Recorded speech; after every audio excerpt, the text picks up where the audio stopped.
It's a quite unique center in Europe, which devotes its time to nuclear physics, theoretical nuclear physics, but in the broadest sense, so also covering topics in related areas.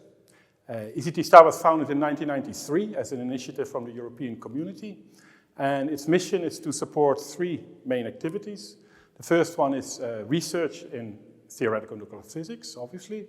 The second one is to reach out very actively to related areas, and this includes experimental nuclear physics, but also other areas such as particle physics, cosmology, condensed matter physics, cold atoms, and these days, in particular, also quantum information and machine learning, which are very hot topics, of course, at the moment.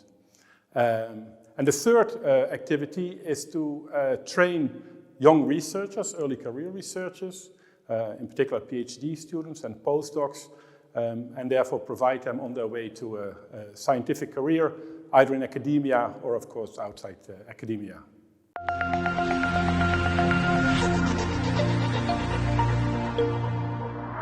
So the strength of ECT is the international program, where we welcome over 800 participants each year to participate in our workshop and training program.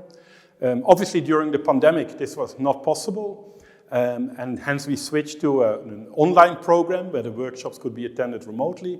And in 2022, we ran a hybrid program where some people came to Trento and other people joined remotely. However, what is really of essence for ECT is that people get together and discuss, not only during talks in a kind of more formal setting, but also informally during the lunches, during the coffee breaks, and also during dinner in the evening, or maybe enjoying an aperitivo on the Piazza del Duomo. And so with this, together with the scientific board, we've taken the decision that it's really, really important to bring people back. And so in 2023, we've run a completely in-person program. It's still possible for people to join online. Of course, not everybody's able to travel, either because of teaching duties or caring duties or family reasons. So what we've learned from the pandemic is that we can be more inclusive if we make our program available also online. But the emphasis is really on the in-person interaction.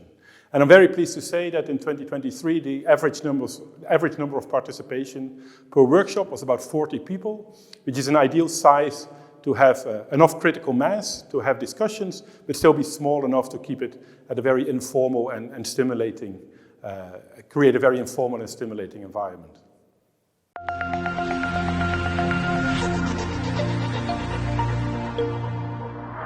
ECT includes theoretical studies of nuclear physics in the title. And of course, nuclear physics is a field that evolves. The way nuclear physics was done 30 years ago is very different from the way nuclear physics is done currently, and most likely will be very different from the way it's done 30 years into the future. And so it's important for the center to be on top of this and evolve as time goes on.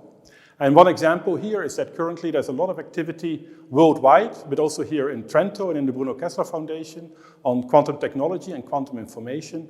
And in fact, there are applications of these new technologies, quantum technologies, also to problems in nuclear physics. And so it's important for us to embrace this and include it in our program, as we have already done over the past 2 years.